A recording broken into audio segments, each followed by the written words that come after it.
ಯಾರಿಬ್ಬರ ಮನೆಯೊಳಗೆ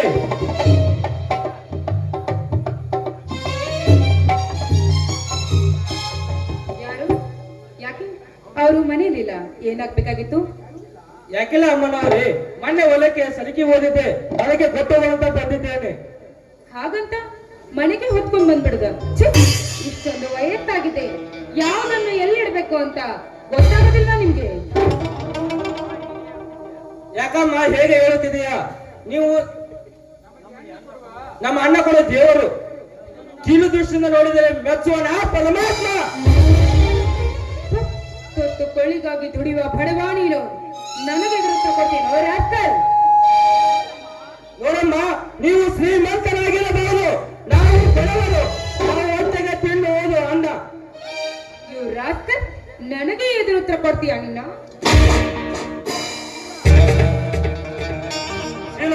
ಯಾರ ಮೇಲೆ ಕೈ ಮಾಡ್ತದೋ ಮನಸ್ಸಿನಲ್ಲಿ ಪ್ರತಿ ಇರಲಿ. ಮಾವ, ತುತ್ತು ಕೊಳ್ಳಿಗಾಗಿ ದುಡಿಯುವ ಬಡವ ಇವನು, ನನಗೆ ಎದುರು ಮಾತನಾಡಿದ್ದು ಸರಿ ಅಂತೀರ?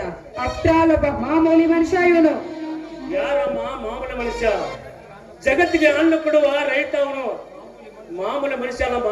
ಅವನ ಮೇಲೆ ಕೈ ಮಾಡಿದ್ರೆ ನಾವು ನೀವು ಎಲ್ಲ ಸೇರಿ ಮಣ್ಣು ತಿನ್ಬೇಕಾಗ್ತದೆ ಅಷ್ಟೇ. ಅಂದ್ರೇನು ಮಗ, ನನ್ನದೇ ತಪ್ಪು ಅಂತೀರಾ ನೀವು?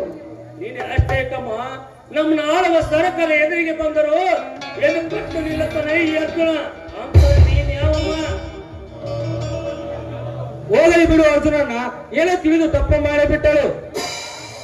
ನೋಡಮ್ಮ, ಇನ್ನು ಮುಂದೆ ಈ ರೀತಿ ತಪ್ಪು ಮಾಡದಂತೆ ತಿಳಿದುಕೊ ನೀನು. ಅರ್ಜುನಣ್ಣ, ನಾನಿನ್ನು ಹೋಗಿ ಬರುತ್ತೇನೆ. ನಿಲ್ಲೊಬ್ಬ ಸ್ವಲ್ಪ ನೀನೇನು ಬೇಜಾರು ಮಾಡ್ಕೊಳ್ಬೇಡ. ಈ ಮನೆಯಲ್ಲೇ ಗಟ್ಟಿ ನೀನು ನಡೆದಿದ್ದು ಏನು ಬೇಜಾರು ಮಾಡ್ಕೊಳ್ಬೇಡ. ಆ ಸ್ಥಳೀಕನ್ನು ಕೊಟ್ಟು ಹೋಗ್ಬಿಡು. ಆಯ್ತಣ್ಣ, ಹೋಗಿ ಬರ್ತೇನೆ.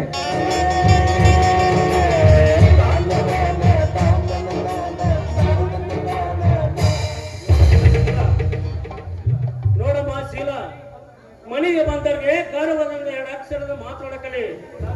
ಗೌರವದಿಂದ ಮಾತನಾಡಿದ್ರೆ ನಿನಗೂ ಒಳ್ಳೇದಲ್ಲ, ಮನೆಗೂ ಒಳ್ಳೇದಲ್ಲ.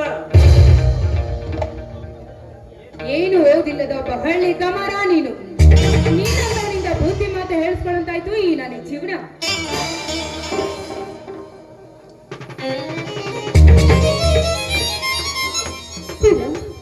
ಏನು ಮೈದು, ಏನು ಮಾತನಾಡ್ತಿದ್ಯಾ ನೀನು? ಹಿರಿಯರಾದ ನಿಮ್ಮ ಮಾವನವರಿಗೆ ಈ ರೀತಿ ಮಾತನಾಡದ? ಬೇಡಪ್ಪ, ನೀನು ಈ ಕೈ ಮುಗಿದು ಬೇಡಿಕೊಳ್ತೀನಿ, ಈ ರೀತಿ ಮಾತನಾಡಬೇಡಪ್ಪ. ಬೇಕಾದ್ರೆ ನಿನ್ನ ಕಾಲಿಗೆ ಬೀಳ್ತೀನಿ. ಸರಿಯಾಚೆ ಅದೇನೋ ಹೇಳ್ತಾರಲ್ಲ, ಓದಿ ಕಟ್ಟಕ್ಕೆ ಬೇಲಿಕಾಯಿ ಸಾಕ್ಷಿ ಎನ್ನುವ ಹಾಗೆ ಬಂದ್ಬಿಟ್ಲು. ನಾಂದೆಲ್ಲಿ ಇಡ್ಲಿ ಅಂತ ಗಂಡನ ಪರ ಇಸ್ಕೊಂಡು ನಾನು ನನ್ನ ಮನೆಯಲ್ಲಿ ಕೋಟ್ಯಾಧೀಶ್ವರನ ತಂಗಿ ನಾನು ಅಂಥದ್ರಲ್ಲಿ ಈ ನಿಮ್ಮ ಕಾಟಕ್ಕೆ ಮೊದಲು ಮನೆ ಬಿಟ್ಟು ಹೋಗ್ಬೇಕು. ಈ ನಿಮ್ಮ ಕಾಟಕ್ಕೆ ನಾನು ಬೇಡಪ್ಪ, ಬೇಡ. ಈ ರೀತಿ ಚುಚ್ಚುವಂತೆ ಮನಸ್ಸಿಗೆ ನೋವಾಗುವಂತೆ ಮಾತನಾಡ್ಬೇಡಮ್ಮ, ಮಾತಾಡ್ಬೇಡ. ಈ ಮನೆಯಲ್ಲಿ ನಿನಗೆ ಹೇಗೆ ಇಷ್ಟ ಬರುತ್ತೋ ಹಾಗೆ ನಡ್ಕೋಮ್ಮ. ನಿನಗೆ ನಾವು ಯಾರು ತೊಂದರೆ ಕೊಡೋದಿಲ್ಲಮ್ಮ, ಕೊಡೋದಿಲ್ಲ. ಆದ್ರೆ ನಿನ್ನ ಕೈ ಮುಗಿದು ಬೇಡಿಕೊಳ್ತೇನೆ, ಮನೆ ಬಿಟ್ಟು ಮಾತ್ರ ಹೋಗ್ತೀನಿ ಅಂತ ಹೇಳ್ಬೇಡ. ನಿತ್ಯ ಮಾಡೋರು ಎಪ್ಪಸ್ಬೋದು, ನಿತ್ಯ ಮಾಡೋ ನಿಲ್ಲಿಸೋರು ಎಪ್ಪಸೋದು, ಬೋರ ಕಲ್ಲಿನ ಮೇಲೆ ನೀರು ಸುರಿದು ಎರಡು ಒಂದೇ. ಹೌದ್ರಿ, ಹೌದು. ಈ ಮನೆಯಲ್ಲಿ ಯಾರು ಯಾವಾಗ ಬದಲಾಗ್ತಾರೆ ಅಂತ ಗೊತ್ತೇ ಆಗೋದಿಲ್ಲ. ನಾನು ನನ್ನ ಮನೆಯಲ್ಲಿ ರಾಣಿ, ಮಹಾರಾಣಿ ಅಂತ ಇಲ್ಲಿ ಬಂದು ಕಂಡುಕೊಂಡವರಿಂದ ಅನಸ್ಕೊಳ್ಳೋ ಅಂತಾಯ್ತು ಈ ನನ್ನ ಪರಿಸ್ಥಿತಿ. ಇಲ್ಲ ನೋಡಮ್ಮ, ಆ ನಿನ್ನ ಅರಮನೆಯಲ್ಲಿ ಬಂಗಾರ ತಾಟದಲ್ಲಿ ಊಟ ಮಾಡಿರ್ಬಹುದು. ಈ ಬಡತನ ಮನೆಯಲ್ಲಿ ನಡಿಗೆಯಲ್ಲಿ ಊಟ ಮಾಡೋ ತೃಪ್ತಿ ಆ ನಿನ್ನ ಅರಮನೆಯಲ್ಲಿ ಸಿಗೋದಿಲ್ಲ ತಂಗಿ, ಸಿಗೋದಿಲ್ಲ. ಒಂದು ಹೆಣ್ಣು ಗಂಡನ ಮನೆ ಬೆಳಗುವ ದೀಪ ಹಾಕ್ಬೇಕು ಹೊರತು ತವರು ಮನೆ ಅಲ್ಲ ಅಮ್ಮ, ತವರು ಮನೆ ಅಲ್ಲ. ಅಂದ್ರೇನೆ ಮಿಟಕ್ಲಾಡಿ ಹೆಣ್ಣೆ, ನೀನೊಬ್ಳೆ ಈ ಮನೆಯನ್ನು ಬೆಳಗಕ್ ಬಂದಿರೋ ಸೊಸೆ. ನಾನೇನು ಹಾಳು ಮಾಡಕ್ ಬಂದಿದ್ದೀನಿ ಅಂತ ತಗೊಂಡು ಕೈ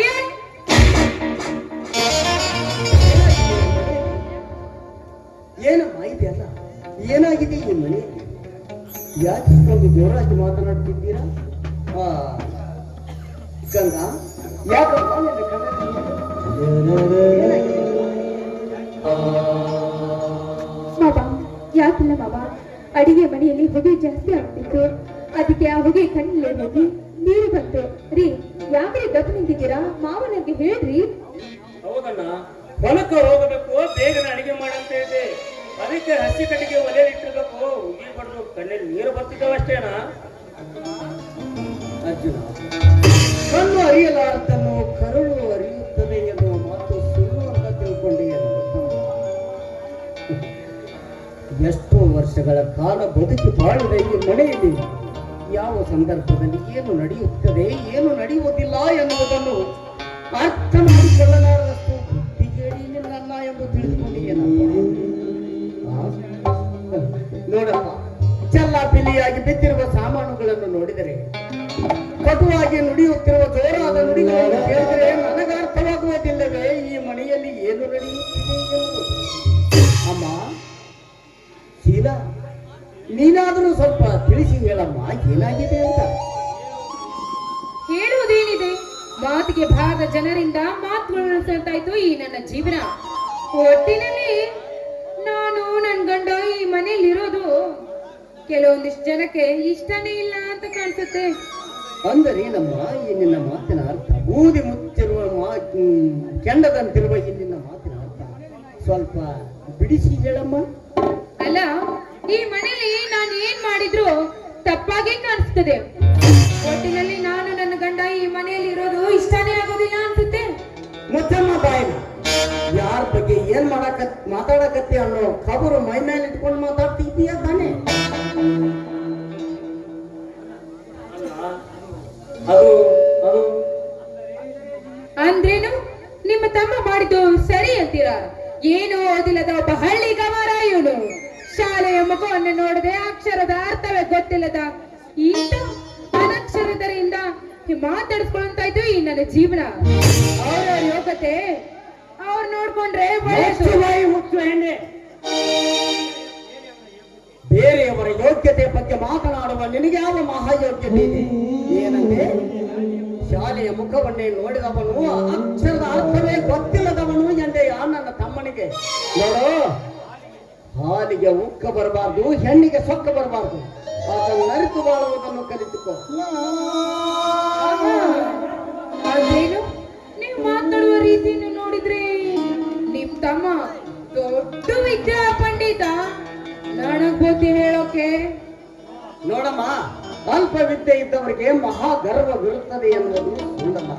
ಅಷ್ಟಕ್ಕೂ ನೀನು ಹಂಗಿನ ಅರಮನೆಯಲ್ಲಿ ಹಾರಾಡಿಕೊಂಡು ತೂರಾಡಿಕೊಂಡು ಉಂಡುಟ್ಟು ಸುಖದಿಂದ ಆಗೊಂದಿಷ್ಟು ಈಗೊಂದಿಷ್ಟು ಓದಿಕೊಂಡು ಒಂದೇ ಒಂದು ಡಿಗ್ರಿ ಪಾಸ್ ಮಾಡಿ ಇಷ್ಟೊಂದು ಜಿಗಿದಾಡಕತ್ತಿದ್ದೀಯಲ್ಲ, ಇದೇ ಮುರುಕಲು ಮನೆಯಲ್ಲಿ ಹರಕಲು ಚಾಪೆಯ ಮೇಲೆ ಹಳಸಿದ ಅಂಬಲಿಯನ್ನುಂಡು ರಾತ್ರಿಯಲ್ಲದೆ ನಿದ್ರೆ ನೀರಡಿಕೆಗಳನ್ನು ಬದಿಗತ್ತಿ ಭಾರತ ಸರ್ಕಾರ ನಡೆಸಿದ ಪರೀಕ್ಷೆಯಲ್ಲಿ IAS ಪರೀಕ್ಷೆಯಲ್ಲಿ ಕರ್ನಾಟಕ ರಾಜ್ಯಕ್ಕೇನೆ ನಂಬರ್ 1 ಬಂದು ಆ ಸರ್ಕಾರದಿಂದ ಗೋಲ್ಡ್ ಮೆಡಲ್ ತೆಗೆದುಕೊಂಡ ಮೆಡಲಿಸ್ಟ್ ನನ್ನ ತಮ್ಮ ಗೋಲ್ಡ್ ಮೆಡಲಿಸ್ಟ್. ಅವನಷ್ಟು ಸಿಗದಾಡ್ಬೇಡ.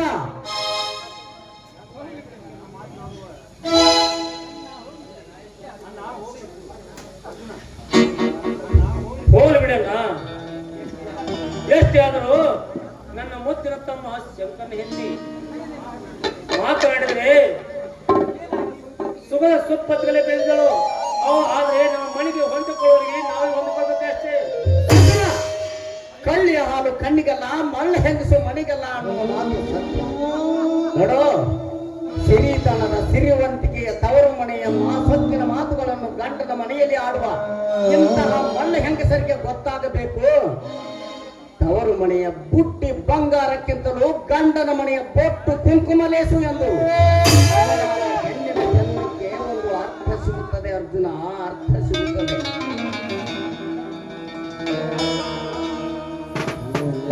ಬಾಬಾ, ಹೋಗ್ಲಿ ಬಿಡಿ ಬಾಬಾ, ಏನೋ ಕೆಟ್ಟ ಗಳಿಗೆ ಅಂತ ಸುಮ್ಮನಿರೋಣ. ಇನ್ನು ನನ್ನ ತಂಗಿ ಚಿಕ್ಕವಳು, ಅವಳಿಗೆ ಬುದ್ಧಿ ಸ್ವಲ್ಪ ಕಮ್ಮಿ ಇದೆ. ರೀ, ಏನ್ರಿ ನೀವು ಸುಮ್ಮನೆ ನಿಂತು ಬಿಟ್ರಲ್ಲ, ಮಾವನವ್ರಿಗೆ ಹೇಳ್ರಿ. ತಪ್ಪು ಮಾಡೋದು ಮನುಷ್ಯನ ಗುಣ, ಆದ್ರೆ ತಿದ್ದುಕೊಳ್ಳೋದು ಒಂದು ಅವಕಾಶತೆ ಹಿರಿಯರ ಲಕ್ಷಣ. ನೋಡಮ್ಮ ಶೀಲಾ, ನಿನಗೆ ಇರುವ ಅನುಭವವನ್ನು ಅರಿತು ಹಿಡಿದರೆ ನಿನ್ನ ಬಹಳ ಬಂಗಾರ ಹೋಗ್ತದೆ, ಬಂಗಾರ ಹೋಗ್ತದೆ.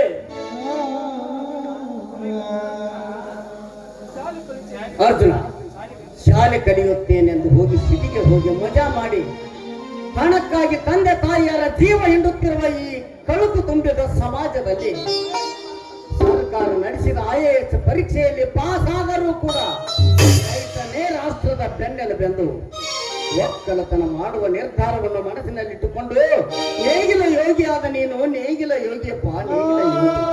10 ಜನರಿಗೆ ಅನ್ನ ಬೆಳೆದು ನೀಡುತ್ತಿರುವ ಜಗಮೆಚ್ಚಿದ ಮಗನಪ್ಪ ನೀನು, ಜಗಮೆಚ್ಚಿದ ಮಗ.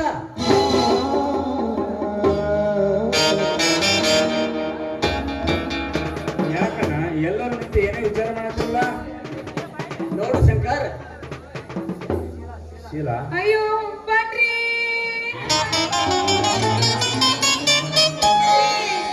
ಈ ಮನ್ಯಾಗ ಹೊಗ್ಗನು ಹೊರಿಲ್ಲ, ಕೋಲು ಮುರಿಲ್ಲ, ಅದೇನೋ ಹೇಳ್ತಾರಲ್ರಿ ರೀ, ಆಚಾರ ಹೇಳೋರ್ ಮನ್ಯಾಗ 3 ಮಂದಿ ಬಿಡಿಗ್ಯಾರ ಇದ್ರಂತ, ಹಂಗಾದ್ರಿ ನಮ್ ಬಾಳೆವ್ರಿ. ಏನಾಯ್ತು ಶೀಲಾ, ಏನಾಯ್ತು ಹೇಳು ಅಣ್ಣ, ನೀನಾರು ಹೇಳು ಏನಾಯ್ತು? ನೋಡು ಶಂಕರ, ನಿನ್ನ ಹೆಂಡತಿ ಬುದ್ಧಿ ಹೇಳೋಣ ಅಂದರೆ ಗುದ್ದಾಡೋಣ ಬಾಯಿ ಅನ್ನುವಂತೆ ಹಿರಿಯರು ಕಿರಿಯರು ಎನ್ನುವುದನ್ನು ಮರೆತು ಮಂಗನಂತೆ ಮಾತನಾಡುತ್ತಿದ್ದಾಳೆ. ನೋಡು, ಅವಳಿಗೆ ಸ್ವಲ್ಪ ತಿಳಿಸಿ ಬುದ್ಧಿ ಹೇಳು. ರೀ ನೋಡಿದ್ರಿ ನಿಮ್ಮನ್ನ ಮಾತಾಡುವ ರೀತಿನ. ಬನ್ನಿ, ಇಷ್ಟೆಲ್ಲ ಆದ್ಮೇಲೆ ನಾವು ಈ ಮನೇಲಿ ಇರೋದ್ ಬೇಡ, ಬನ್ನಿ ಹೋಗೋಣ. ನಿಲ್ಲಿಸಲ ಅಣ್ಣ, ನೀವು ಒಟ್ಟಿಯಾಗಿ ಕೂಡಿ ನನ್ನ ಹೆಂಡತಿಗೆ ದ್ವೇಷಿಸುವುದು ಸರಿಯಲ್ಲ. ಅವಳು ಏನು ತಪ್ಪು ಮಾಡಿದ ಅಂತ ಏಕೆ ದ್ವೇಷಿಸ್ತೀರಿ? ಶಂಕರ, ಏನಿಂದ ಮಾತನಾಡ್ತಾರೆ? ನಿನ್ನ ಹೆಂಡತಿ ದೇಶಕ್ಕೂ ನಮ್ಗೇನು ಅನ್ಯಾಯ ಮಾಡಿದ್ರೇನು? ತಪ್ಪ ದಾರಿ ಹಿಡಿದರೆ ಸರಿ ದಾರಿ ನಡೆಯೋ ಮಾತು ಹಿಡಿಯೋದು ತಪ್ಪತ್ತ?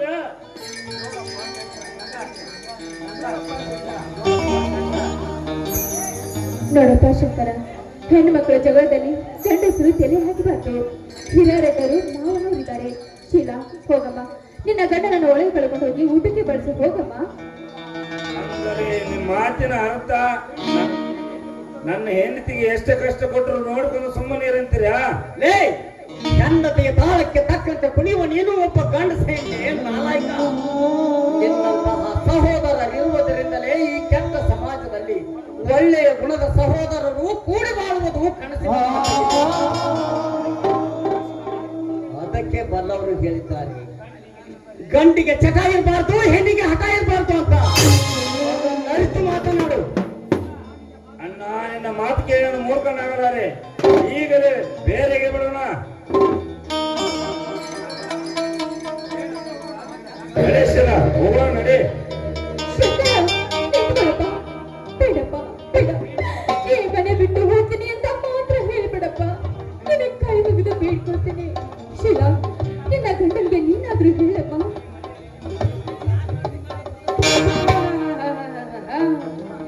ಅದೇನೋ ಹೇಳ್ತಾರಲ್ಲ, ಮಳ್ಳಿ ಮಳ್ಳಿ ಮಂಚಕ್ಕೆ ಕಾಲು ಎಷ್ಟು ಅಂದ್ರೆ 3+1 ಅಂದ್ರಂತೆ. ಅವಳು 7 ಇರ್ಬೇಕು. ಆಹಾ, ಏನ್ ನಾಟಕ ಮಾಡ್ತಿದ್ದಾನೆ ದೌಲತ್ ರಾಣಿ. ಈ ನಿನ್ನ ನಾಟಕದ ಕಣ್ಣೀರಿಗೆ ಮರ್ಗೋ ಹೆಣ್ಣು ನಾನಲ್ಲ. ಅಷ್ಟಕ್ಕೂ ನಾನೇನು ಹುಚ್ಚೆ ಅಲ್ಲ. ನೋಡಿದ್ರಿ ಇವ್ರ ನಾಟಕನ?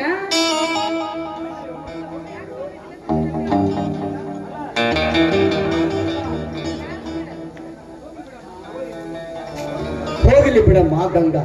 ಚಿತ್ತಿಯ ಮಳೆಗೆ ಅತ್ತಿಂದಿತ್ತ ಇತ್ತಿಂದತ್ತ ಓಡಾಡುವ ನಾಯಿಯನ್ನು, ಮದವೇದ ಮತ್ತಾನೆಯನ್ನು ಯಾರೂ ತಡೆಯೋಕ್ಕಾಗೋದಿಲ್ಲ. ಅಂತೆಯೇ ಹಿರಿಯರು ಒಂದು ಮಾತನ್ನು ಹೇಳಿದ್ದಾರೆ, ಗುಣ ನೋಡಿ ಹೆಣ್ಣು ತೆಗೆದುಕೊಂಡು ಬಾ, ರುಚಿ ನೋಡಿ ಹಣ್ಣು ತೆಗೆದುಕೊಂಡು ಬಾ ಎಂದು. ಗುಣ ನೋಡಲಾರದೆ ತಂದ ಹೆಣ್ಣು ಗಂಡನ ಮಾತನ್ನು ಕೇಳಲಾರದೆ ಹೊಸ್ತಿಲ್ಲ ಹೊರಗೆ ಕಾಲಿಟ್ಟರೆ ಅವಳು ತಲೆ ತಲಾಂತರದಿಂದ ಕಾಪಾಡಿಕೊಂಡ ಮರ್ಯಾದೆಯನ್ನು ಮಡುಪಾಡು ಮಾಡುತ್ತಾಳೆ. ಇನ್ನು ಹೆಣ್ಣು ರುಚಿ ನೋಡಲಾರದೆ ಚೆಕ್ ಮಾಡಲಾರದೆ ತಂದಿದ್ದರೆ ಅಕಸ್ಮಾತ್ ಕಣ್ತೆಪ್ಪಿ ಒಂದು ತೂತು ಬಿಟ್ಟಿದ್ದರು ಅದರ ತುಂಬಾ ಒಳಗಾಗಿ ಪೆಟ್ಟು ನಾರುತ್ತದೆ ಅಮ್ಮ. ಇಷ್ಟೇ ನಮ್ಮ ಜೀವನ, ಇಷ್ಟೇ. ಶಂಕರ, ದಯವಿಟ್ಟು ಮನೆಯನ್ನು ಬಿಟ್ಟು ಹೋಗಬೇಡಪ್ಪ. ಹತ್ತ ಹಳ್ಳಿಗೆ ಮಾದರಿಯಾದ ನಮ್ಮ ಮನೆತನದ ಮರ್ಯಾದೆ ಕಳಿಬೇಡಪ್ಪ. ನಾನು ನಿನಗಿಂತ ದೊಡ್ಡವನಾದ್ರು ನನ್ನ ಕಾಲಿಗೆ ಬಿದ್ದ ಬೇಡಕೋ ಶಂಕರ. ಅಣ್ಣ, 1000 ವರ್ಷದ 100 ವರ್ಷದರು ಅಣ್ಣ, 100 ವರ್ಷದಿದ್ದರು ಬೇರೆ ತಪ್ಪಲ್ಲ, 1000 ವರ್ಷದಿದ್ರು ಕೂಡಿರು ತಪ್ಪಲ್ಲ. ಅಂದ ಮೇಲೆ ನಾನು ಈ ಸದ್ಯ ಬೇರೆ ಬಿಡೋಣ. ಶಂಕರ, ಕೊನೆಯದಾಗಿ ನಿನಗೆ ನಾನು ಕೈ ಮುಗಿದು ಕೇಳಿಕೊಳ್ಳುತ್ತೇನೆ, ಬೇರೆ ಆಗುವುದು ಬೇಡವಪ್ಪ. ಒಂದು ವೇಳೆ ನಾವು ಬೇರೆ ಆದರೆ ಆ ವಿಷಯ ಊರಿನ ಜನರಿಗೆ ಗೊತ್ತಾದರೆ ಆಡಿಕೊಳ್ಳುವವರ ಬಾಯಿಗೆ ಆಹಾರವಾಗಬೇಕಾಗುತ್ತದೆ. ಆಗ ನಾನು ಇದ್ದು ಸತ್ತಂತೆಯಾಗುತ್ತದೆ ಶಂಕರ, ಇದ್ದು ಸತ್ತು.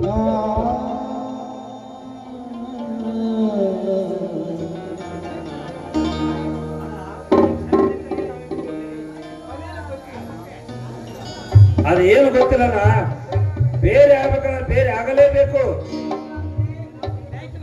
ಇಲ್ಲ ಅಂದ್ರೆ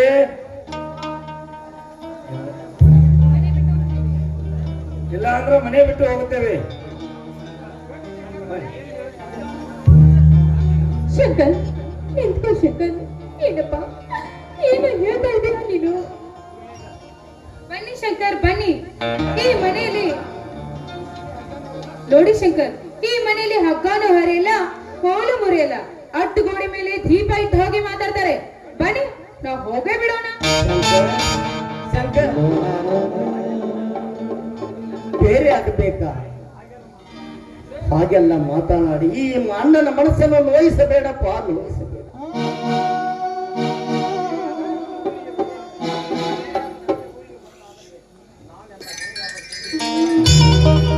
ಅವರಿಗೆ ಗೊತ್ತಾಗದಂತೆ ಒಟ್ಟಾಗಿ ಇರೋದನ್ನ ಕಲಿತುಕೊಳ್ಳೋಣ ಶಂಕರ.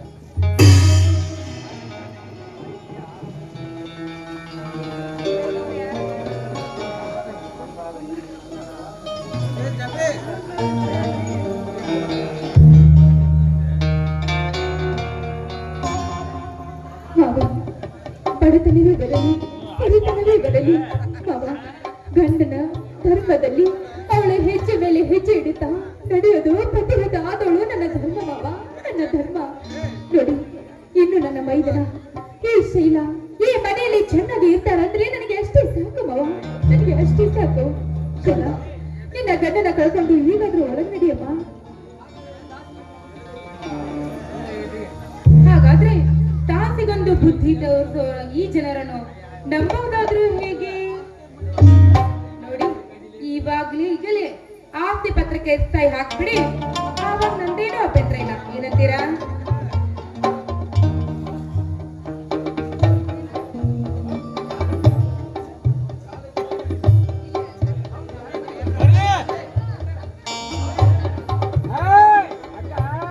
ಅಣ್ಣ, ಯಾರು ನಂಬೋದು ಯಾರು ಮಾಡೋದು ಗೊತ್ತಿಲ್ಲ.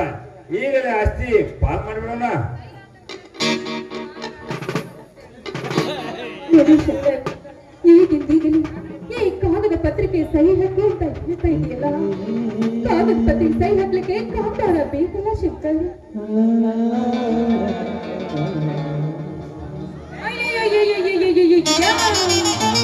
ಸಾವಿರ ಕಿಲೋಮೀಟರ್ ದೂರವಿದ್ರು ಎಲ್ಲೋ ಏನೋ ಕಾರದಲ್ಲಿ ಕಾಗದ ಪತ್ರಕ್ಕೆ ಏನು ಬರ ಅಕ್ಕ,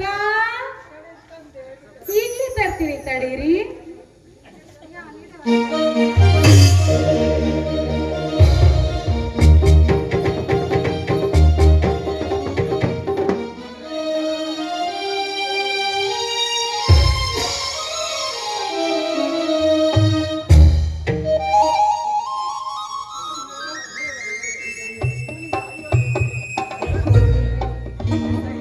ತಾಮ್ರದ ದುಡ್ಡು ತಾಯಿ ಮಕ್ಕಳನ್ನು ಬೇರೆ ಮಾಡುತ್ತದೆ ಎನ್ನುವ ಸತ್ಯ ಎಂದು ಇಂಥ ಸ್ಥಿತಿಯನ್ನು ನೋಡುವುದಕ್ಕಿಂತ ನನ್ನ ಕಣ್ಣು ಮುಚ್ಚಿದರೆ ಎಷ್ಟೋ ಚೆನ್ನಾಗಿರುತ್ತೆ.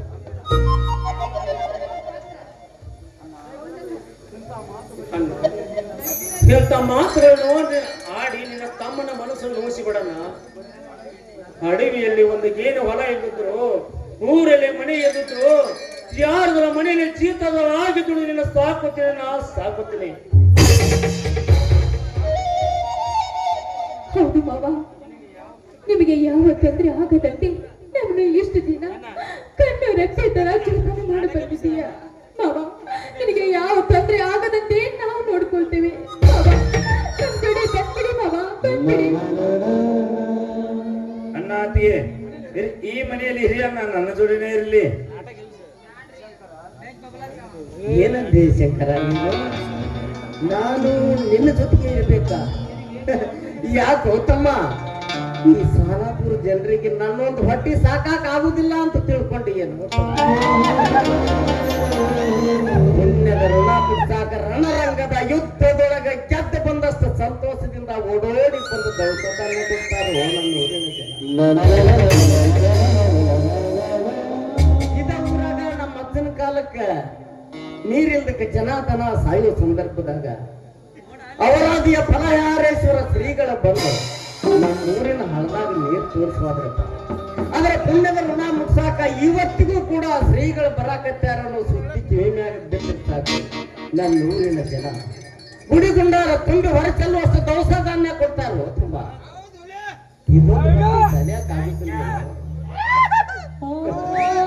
ಇನ್ನ ಸಂಗೊಳ್ಳಿ ರಾಯಣ್ಣ, ಕ್ರಾಂತಿವೀರ ಸಂಗೊಳ್ಳಿ ರಾಯಣ್ಣನ ಸರ್ಕಲ್ನಾಗ ನಿಂತ ವಿಜಯಪುರದ ಜ್ಞಾನ ಯೋಗಾಶ್ರಮದ ಶ್ರೀಗಳ ಒಂದೇ ಒಂದು ಆರಾಧನೆಯ ನುಡಿ ಹಾಡಿದರೆ ಸಾಕು, ದಾಟಾಕ ದಾರಿ ದವಸ ಧಾನ್ಯ ತಂದು ಸುರಿತಾರೋ ನನ್ನ.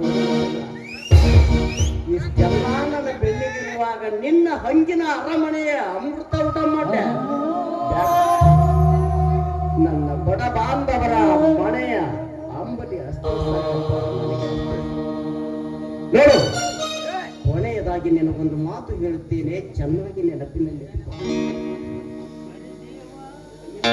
ಗಂಡನ ಮನೆಯ ಗಂಡನ ಮಾತು ಕೇಳಲಾರದೆ ವಾಸ್ತಲ ಹೊರಗಿಟ್ಟ ಕೆಲ್ಲ ಬೆಳೆ ತುಂಬಿ ಬೇಲಿ ಇಲ್ಲದೆ ನಿಂತ ಹೊಲ. ನೀವು ಎರಡು ಹೆರವರ ಪಾಲು ಶಂಕರ, ಹೆರವರ ಪಾಲು ಹೇಳಪ್ಪ. ಸಂಸಾರ ಎನ್ನುವ ಬಂಡಿಗೆ ಕಟ್ಟಿದ ಕುದುರೆಯ ಸರ್ವಿಯ ಹಗ್ಗದ ಹಿಡಿತ ಹುಚ್ಚನ ಇರಲಿ ಮಬ್ಬನ ಇರಲಿ ಗಂಡಸಿನ ಕೈಯಾಗಿರಬೇಕು. ಅಲ್ಲಿ ಹುಟ್ಟುವುದು ಹಾಲ. ಅದ ಎಂತಹ ಶಾನೆ ಹೆಣ್ಮಗಳದಾಳಂದ್ರು ಆಕಿ ಕೈಯಾಗ ಸಂಸಾರದ ಗುಟ್ಟು ಸಿಕ್ತಂತಂದ್ರ ಅಲ್ಲಿ ಹುಟ್ಟುವುದು ಹಾಲ ಹಾಲ ಶಂಕರ, ಹಾಲ.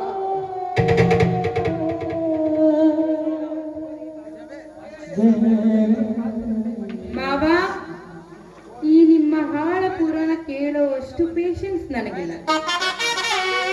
ಸೈ ಹಾಕಿ ಮನೆ ಬಿಟ್ಟು ಹೋಗಿ. ಹಾಕ್ರಿ ಸೈ.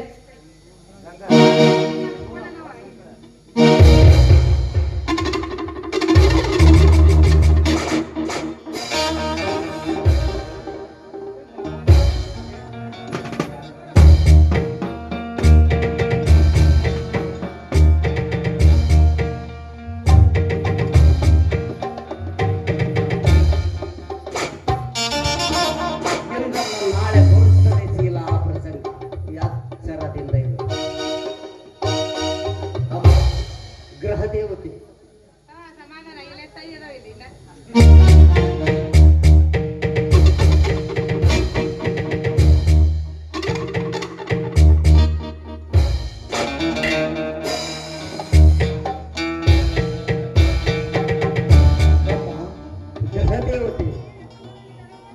ಇಷ್ಟು ದಿನ ಬಿಸಿಲು ಮಳೆ ಬಿರುಗಾಳಿಗೆ ನಿನ್ನ ಬೆಚ್ಚನೆಯ ಗರ್ಭದಲ್ಲಿ ನಮ್ಮನ್ನೆಲ್ಲರನ್ನು ಜೋಪಾನ ಮಾಡಿದೆ. ಆಯ್ತು, ಇಂದು ಆ ಋಣ ಮುಟ್ಟಿದೆ ಎಂದು ಕಾಣುತ್ತದೆ. ಇಂದು ಈ ನಿನ್ನ ಮಕ್ಕಳು ನಿನ್ನಿಂದ ಬಹುದೂರ ಹೋಗುತ್ತಿದ್ದಾರೆ. ನಮಗೆ ಆಶೀರ್ವಾದ ಮಾಡಿ ಚೆನ್ನಾಗಿರಲು ಬಿಡೆಂದು ಬೀಳುತ್ತಿಲ್ಲ ತಾಯಿಯೇ, ಬಿಡೆಂದು ಬೀಳುತ್ತಿಲ್ಲ. ನೀನು ಮಾಡಿದ ಉಪಕಾರಕ್ಕೆ ಮತ್ತೊಂದು ಜನ್ಮ ನಿನ್ನಲ್ಲಿ ಹುಟ್ಟಿ ಬರಲು ಆಶೀರ್ವಾದ ಮಾಡೆಂದು ಕೇಳುತ್ತಿದ್ದೇನೆ ತಾಯಿ.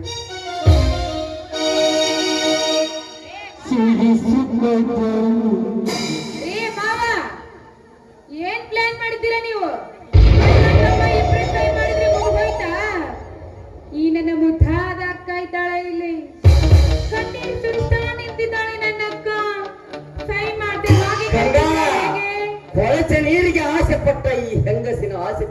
ಮೊದಲು ಸಹಿ ಈ ನನ್ನ ಮಾವಾಗ ತುಂಬೆ ಮಾವ ಬಂದೈತಿ. ಶುದ್ಧವಿದ್ದರೆ ಭಾಗ್ಯಕ್ಕೇನು ಕಡಿಮೆ ಇಲ್ಲ ಎನ್ನುವುದನ್ನು ಅರಿತು ಈ ಮನೆಯಲ್ಲಿ ಜೀವನ ಮಾಡೋಣ. ನಾಳೆ ನಮ್ಮನ್ನು ಕರೆದು ಕಾಲು ಬೀಳುವ ಪ್ರಸಂಗ ನಿನಗೂ ನಿನ್ನ ಗಂಡನಿಗೂ ಬಂದೇ ಬರುತ್ತದೆ ಜೀವನ. ಹೌದಾ ಮಾವ? ಮಾವ ಹೇ ಮಾವ, ಇಲ್ಲದಿಲ್ಲ ನೀನ್ ಮಾತಾಡಿದ್ರೆ ತಮ್ಮ ಸೂಕ್ಷ್ಮ ಸಹನಿಯಾಗಿರ್ತಕ್ಕಂತ ಒಂಟಿ ಸನ್ಯಾಸಿ ನಾನು, ನನಗೆ ಗೊತ್ತಾಗುತ್ತದೆ. ಅಯ್ಯೋ ಮಾವ, ನಿನ್ಗಿನ್ನು ಗೊತ್ತೇ ಇಲ್ಲ ಅಂತ ಕಾಣಿಸುತ್ತದೆ. ನಾನು ನೀನು ನನ್ನ ಬರೀ ತಮ್ಮಂದಿರ ಒತ್ತಿ ಬದುಕಿಗಾಗಿ ಬದುಕು ಮದುವೆಯನ್ನು ಮಾಡಿಕೊಳ್ಳಲಾರದೆ ಜೀವನ ಸವಿಸಿದ್ದೇನೆ ತಾಯಿ. ಏನು ನಾನ್ ಕೇಳ್ತೀನಿ? ಏನೇನಾಗಿತ್ತು ಅಂತ ಹಾ, ಜೀವನ ಹೇಳು. ಏ, ಎಲ್ಲರೂ ಮಾತಾಡಲ್ಲ.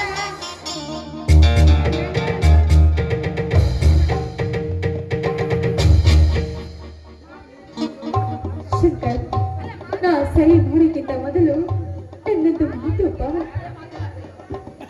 ಆತಿಗೆ ಮನೆಯಲ್ಲಿ ರೊಕ್ಕ ಒಡೆ ಏನಾರ ಗಳಿಸುತ್ತಿದ್ದಾರ ಮನೆಯಲ್ಲಿ? ನೋಡು ಶಂಕರ್, ನನ್ನ ಗಂಡಗ ಬೇಡಪ್ಪ. ಈ ಮನೆ ಆಸ್ತಿ ಹಣ ಐಶ್ವರ್ಯ ನನಗೆ ಬೇಡಪ್ಪ, ನನಗೆ ಬೇಡ. ಈ ಮನೆಯಿಂದ 2 ತಾತು 2 ಚರಿಗೆ ಕೊಟ್ಟರೆ ಎಲ್ಲಾದ್ರೂ ಈ ಪ್ರಪಂಚದಲ್ಲಿ ಹೋಗಿ ಚಿನ್ನ ಮಾಡ್ತೀವಿ ಶಂಕರ್, ಚಿನ್ನ ಮಾಡ್ತೀವಿ.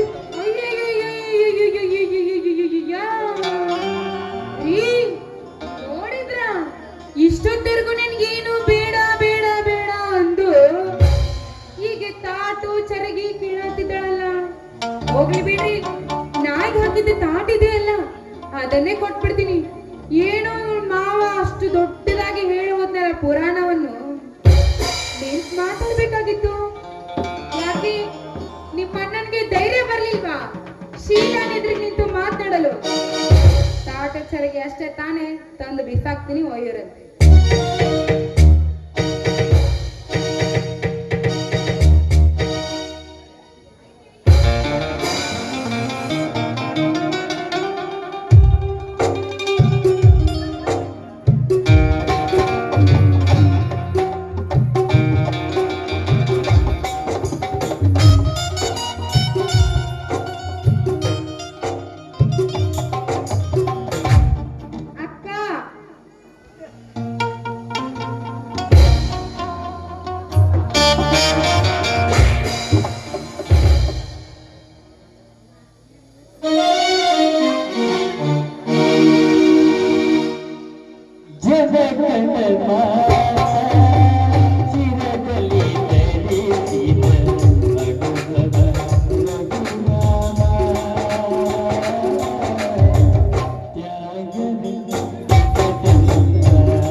ಅಕ್ಕ,